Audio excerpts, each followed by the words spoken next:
home, so don't treat it like it is. Or treat it worse than you would treat your home.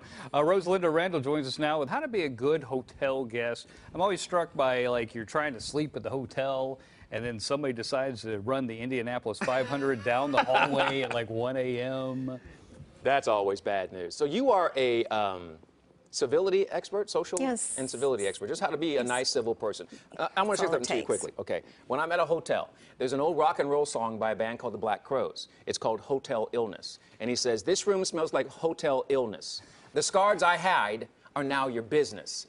The way I see that is, you go to a hotel room, you can do whatever you want and drop everything off there, and then house cleaning comes and takes care of it. But you're saying, no. Don't do that.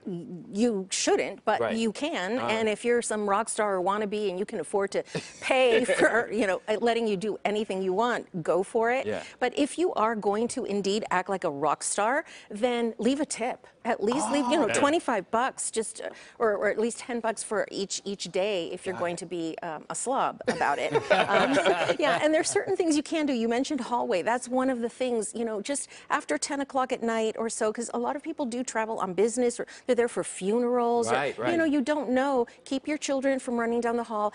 And I know so many times parents are vacation parenting, meaning so everything goes, do whatever you want. I need a break too, so go for it, kids. And that really isn't the case. But the reason people, I think, continue to do it is, one, it's a choice. You want to be inconsiderate, you can be inconsiderate. But who's going to say anything to you? You might get a little call from the front desk, meekly asking you to please calm down. Well, you're going to do it again later. So it really comes down to an individual decision to be considerate, because you are sharing this. You're right. It is not your home. Right. Although if you might have a guest like me next to you, I will tell your kids to be quiet. Kid I'm that old man. I will come out. Hey!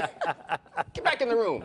What about women traveling, and especially traveling alone? You get some tips for that? Yeah, I do a lot of that myself. And the things that I have learned is, one, when you're checking in or when you make your reservation, make it under 2. It doesn't cost you any more, so they think that there are 2 people.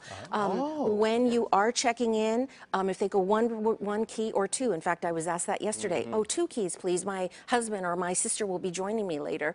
When I enter and leave the room, I pretend there's someone in there. I'll be back in a second, honey. Or, oh, you're taking a nap, sorry. Just as I'm entering and leaving the room.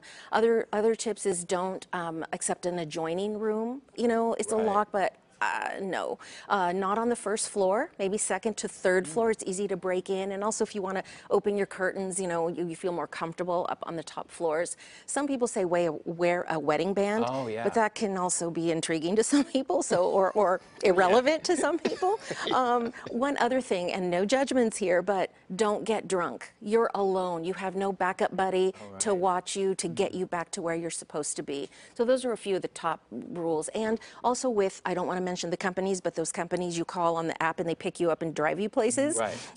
Take a picture of the license plate.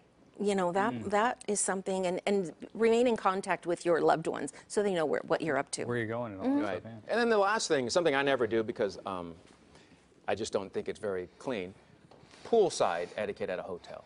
How do you handle yourself if you're at the hotel pool? One thing, and I saw this yesterday, is wear a suitable swimsuit, especially if it's, either way, family friendly, preteen boys or girls, depending on what you're wearing. And you might make, if you're traveling on business, it might be awkward. That's one thing. Don't use the pool if you have oozing sores, you need to urinate, your room's too far, or that's your shower for the day. And also, if you're playing games, some people travel in groups or with the family and they've taken over the pool. That's great if no one else is there, but once people start arriving, move it to a corner, or you can't play your game, or invite them to play. Just some of the things. These things seem like there's common sense, just like being considerate, but it's amazing how you have to remind everyone that we would like these things. We're living in a society, people. Yes, and a final thing that I'd like to say is, treat the staff with respect. Don't go in with your pompous attitude, especially if you're a 5-star hotel. You expect a certain service. You want to act a certain way. Fine. But using the please and thank you one will get you a lot more than you even ask for. But they are not your servants. They are there to provide a service for you. Very different. attitude. Good point. Rosalinda Randall, who is a civility expert, social skills and civility expert, telling us how to be a good hotel guest. Thank you so much. Thank you. Be like Johnny Appleseed. Spread your knowledge There and you seeds go. across this world. Make it more civil, please. Do not be like Led Zeppelin back in the 70s. We need your help. It's hot outside, which